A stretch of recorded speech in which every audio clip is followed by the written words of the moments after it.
Om Shanti. Good morning. साकार मुरली 2 सितंबर 2021। बाबा का मीठा मीठा पत्र। हम मीठे मीठे बच्चों के मीठे मंथन के लिए मंथन शुरू करने से पहले तकदीर बनाने वाले प्यारे बाबा का बरदानी हाथ अपने सिर के ऊपर महसूस करते हैं और उनकी पवित्र किरणों के नीचे बैठ जाते हैं। अनुभव करें, मैं पवित्र स्वरूप आत्मा हूं, मैं तकदीरवान आत्मा हूं।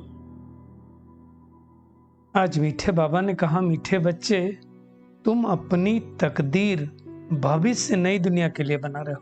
दुनिया में जो तकदीर बनती है हम इस जन्म के लिए बनाते हैं,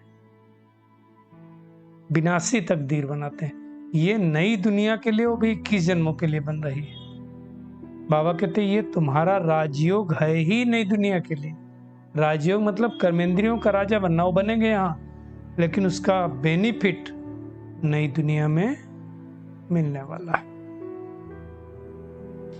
आज का प्रश्न है, तकदीरवान बच्चों की मुख्य निशानियां क्या होंगी? पहली बात, तकदीरवान बच्चे कायदे सिर श्रीमत पर चलेंगे। देखिए, श्रीमत पर तो सभी चलते हैं। एक है कायदे से चलना, एक है बस चल रहे हैं। कायदे से चलना, हर चीज परफेक्ट करना, एक्यूरेट करना। अब देखिए, एक आत्मा जो सेंटर पर मुरली सुनने आती है, 7:15 बजे आएगी, अगर 7 बजे सुन रही है, एक 7 बजे आएगी, एक 7:30 बजे आएगी।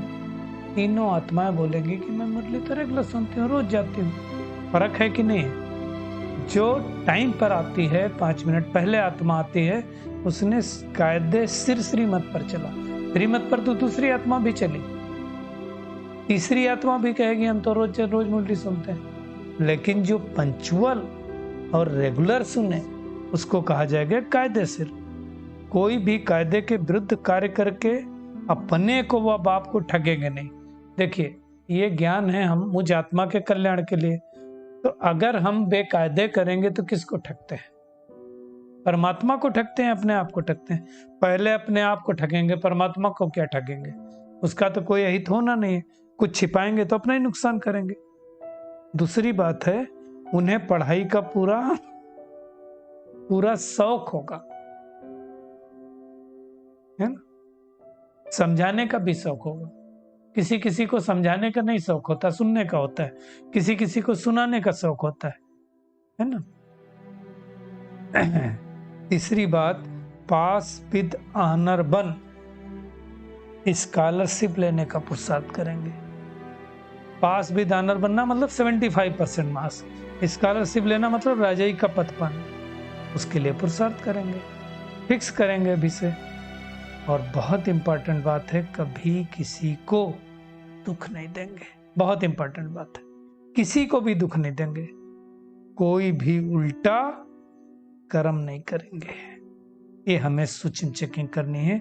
अगर हम तकदीरवान हैं तो हमारे अंदर ये चारों बातें होनी चाहिए। आज का गीत है, तकदीर जगा कर आई हूं, तकदीर जगाने आई हूं। जगी हुई तकदीर थी, वापस फिर से जग रही है। बाबा कहते हैं, बच्चों ने गीत सुना, नयों ने भी सुना तो पुरानों ने भी सुना। पाठशाला है ना, पाठशाला में क्या करने जाते हैं? तकदीर बनाने जाते हैं ना। दुनिया की पाठशालाओं में अनेक प्रकार की तकदीर है। कोई डॉक्टर बनता, कोई सर्जन बनता, कोई इंजीनियर बनता, कोई बैरिस्टर बनता है। यहां हम कौन सी तकदीर बनाने आए? नई दुनिया के लिए नया राज भाग लेने की तकदीर बनाने आए हैं। बाबा कहते हैं, वो बनते बनते अभी बहुत थोड़ा टाइम रहा हुआ है, वो भी खत्म हो जाएगा, फिर तकदीर नहीं बन पाएगी। तो कोई गफलत नहीं करना है। दुनिया वाले तकदीर बनाते हैं इस मृत्युलोक में 1 जन्म के लिए, और हम तकदीर बनाते हैं भविष्य के लिए 21 जन्मों के लिए। दुनिया में कौन पढ़ाता है? नॉर्मल टीचर पढ़ाता है, और हमें बेहद का बाप शिक्षक बन करके पढ़ाता है। फर्क तो होगा। डॉक्टर पढ़ाई करते हैं तो डॉक्टरी का वर्षा मिलता है ना। और अब दुनिया का देखो वंडरफुल है, जब बूढ़े होते हैं गुरु के पास जाते हैं, और गुरु क्या करते हैं? शांति धाम की शिक्षा देते हैं क्या? सदगति की शिक्षा देते हैं? नहीं, कुछ नहीं मिलता गुरु से। और सदगुरु से हमें स्वर की बादशाही मिलती है। हाँ, टीचर से बाबा कहते हैं अगर वो टीचर पढ़ाएगा तो एक जन्म की आजीविका तो फिर भी मिलती है, लेकिन सदगुरु गुरु से तो कुछ भी नहीं मिलता है। ये सब समझने की बातें हैं।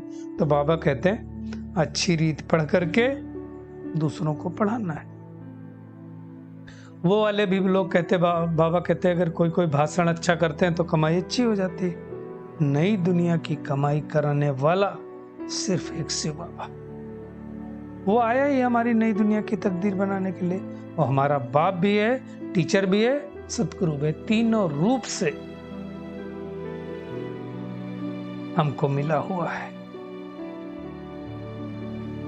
बाबा कहते हैं बहुत थोड़े रोज है पुरानी दुनिया के मनुष्य थोड़ी जानते कि दुनिया समाप्त होने वाली। ये तो हम बच्चों को पता है कि दुनिया गई की गई।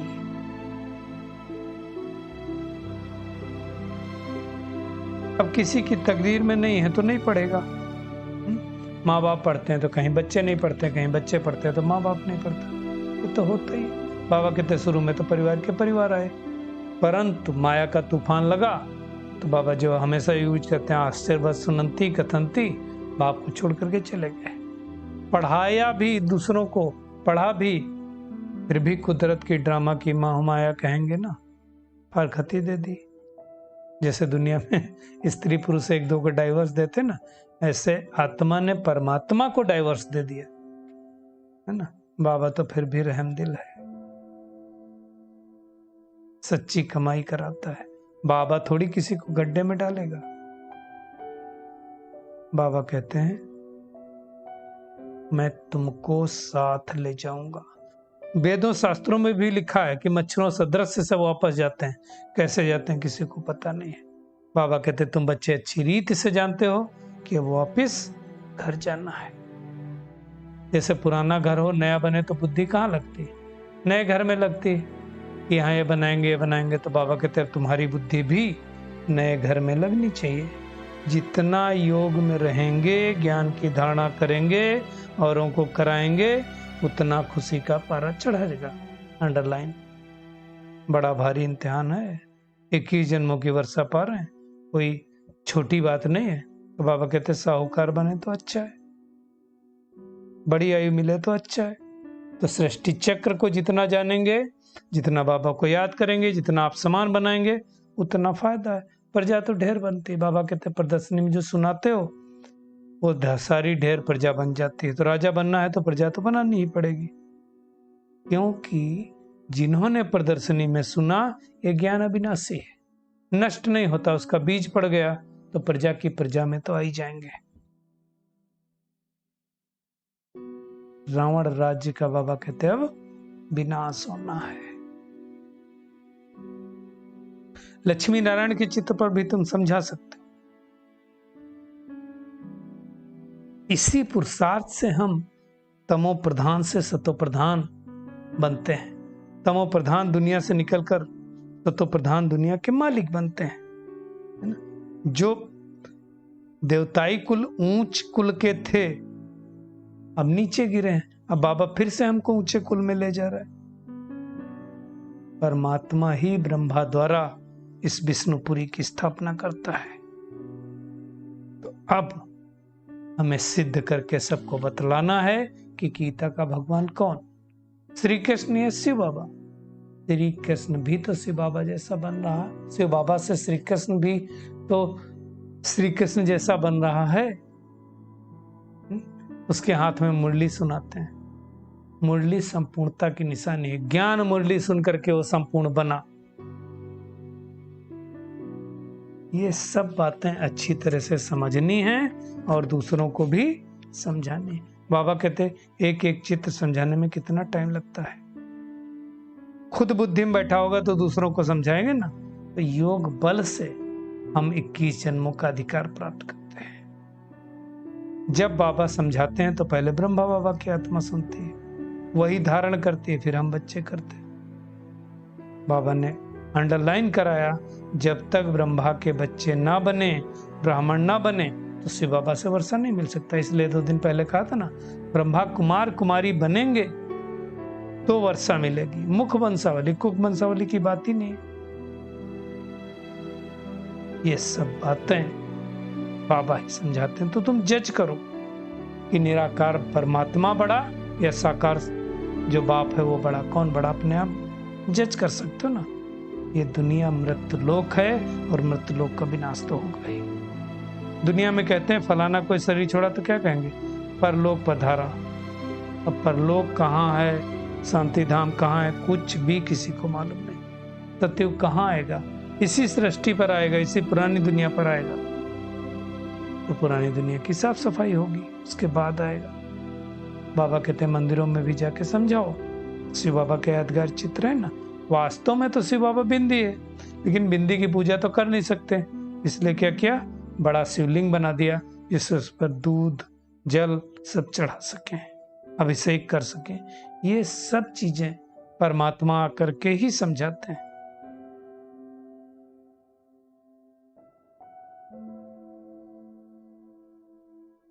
तो शिव बाबा भी बिंदी है, हमको बिंदी समझ करके उस बिंदी बाप को याद करना है। किसी को साक्षात्कार कृष्ण का होता है तो कितने खुश होते हैं। बाबा कहते परंतु उससे कोई सदगति नहीं होती। सदगति कैसे होगी, बाबा को याद करने से। बाबा ने आज कई बार कहा कि जो अच्छी रीत नहीं पढ़ेंगे वो प्रजा में जाएंगे।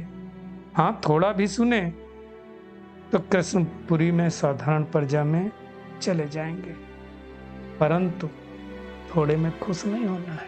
हमको तो राजाई पद के लिए पुरुषार्थ करना है, मेहनत करनी है। तो बाबा का फरमान है कि पवित्र जरूर बनना है और याद करना है बाबा को। अगर अपने को ठगेंगे तो अपना ही नुकसान करेंगे, सजाएं बहुत खानी पड़ेंगी, पद भी भ्रष्ट हो जाएगा। तो वो सब ध्यान रखना है। पद भ्रष्ट हुआ तो कुछ भी नहीं मिलेगा।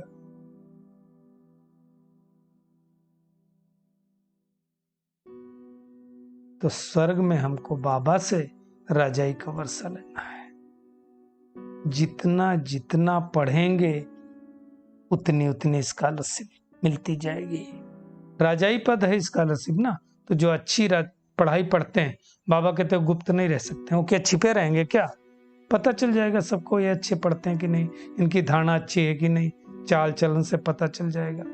बहुत सारे नए बच्चे भी आते हैं जो पुरानों से आगे निकल जाते हैं, अपना जीवन हीरे जैसा बनाते हैं।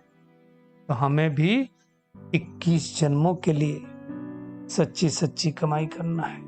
अब ये वर्षा नहीं लिया तो फिर कभी नहीं ले सकेंगे। पढ़ाई का शौक होना चाहिए ना। बाबा कहते किसी को ना तो पढ़ने का शौक है ना पढ़ाने का शौक है। तकदीर में नहीं है तो नहीं होता है। तो आज सारा दिन क्या करना है, एक तो अपनी तकदीर बनाने के लिए, नई दुनिया के लिए संपूर्ण रीति से कायदे से श्रीमत पर चलना है, और अनेक आत्माओं की तकदीर बनाने के लिए उनको राजयोग अवश्य सिखलाना है। कुछ भी करके कोर्स तो करा ही देने का, ताकि वो आत्मा, बाबा ने कहा ना, जरा भी सुनेगी तो एटलीस्ट प्रजा में तो आ जाए, प्रजा की प्रजा बन जाए। उतना तो कल्याण हम कर दें, तो वो करके कोशिश करना है। इस पुरानी दुनिया से ममत्व मिटा देना है, बुद्धि योग नई दुनिया में लगाना है। खुशी में रहने के लिए खुद ज्ञान धारण करके दूसरों को धारण कराना है। बाबा का खूबसूरत वरदान, लाइट हाउस की स्थिति द्वारा पाप कर्मों को समाप्त करने वाले पुण्यात्मा भव। बाबा कहते जहां लाइट होती वहां कोई भी पाप का कर्म नहीं होता। दुनिया में भी देखो, जहां ज्यादा उजाला होगा, दिन होगा, वहां पाप कर्म आजकल फिर भी लोग कर देते हैं, परंतु मोस्टली जहां लाइट होती है वहां पाप कर्म नहीं होता है। तो ऐसे ही ज्ञान मिले, लाइट हाउस की स्थिति में रहने से माया कोई पाप कर्म नहीं करा सकती है, सदा पुण्यात्मा बनते जाएंगे। पुण्यात्मा संकल्प में भी कोई पाप कर्म नहीं कर सकती, और जहां पाप होता है वहां पाप की याद नहीं हो सकती है। तो दृढ़ संकल्प करो कि मैं पुण्यात्मा हूं, पाप मेरे सामने आ नहीं सकता है। स्वप्न व संकल्प में भी बाबा कहते हैं पाप को ना आने दो। चेक करें कि मेरे संकल्प स्वप्न कैसे हैं, पता चल जाएगा। स्लोगन है, जो हर दृश्य को साक्षी होकर देखते हैं वही सदा हर्षित रहते हैं। चलिए अपने आप को देखें, साक्षी अवस्था में देखें कि बाबा जब आकर के हमारी तकदीर बना रहे हैं तो कितना हम अपना श्रेष्ठ तकदीर बनाने के लिए पुरुषार्थ कर रहे हैं। अपनी सूक्ष्म चेकिंग करें। कायदे सिर हमें श्रीमत पर चल करके अपनी तकदीर को श्रेष्ठ बनाना है। स्कॉलरशिप लेने के लिए मेहनत से पढ़ाई पढ़नी और पढ़ानी है। इस पुरानी दुनिया से अब हमें ममत्व मिटा देना है। लाइट हाउस माइट हाउस आत्मा हूं मैं। इस अनुभव में रह करके अपने विकर्मों को नष्ट करना है। महसूस करें परमात्मा की किरणें मेरे ऊपर बरस रही हैं और मैं साक्षी बनती जा रही हूं। आत्मा शक्तिशाली बनती जा रही हूं। मेरा बुद्धि योग बाबा से लगा है और लगा रहेगा। शुक्रिया मीठे प्यारे बाप दादा, शुक्रिया आप सभी का इस मीठे मंथन के लिए। ओम शांति।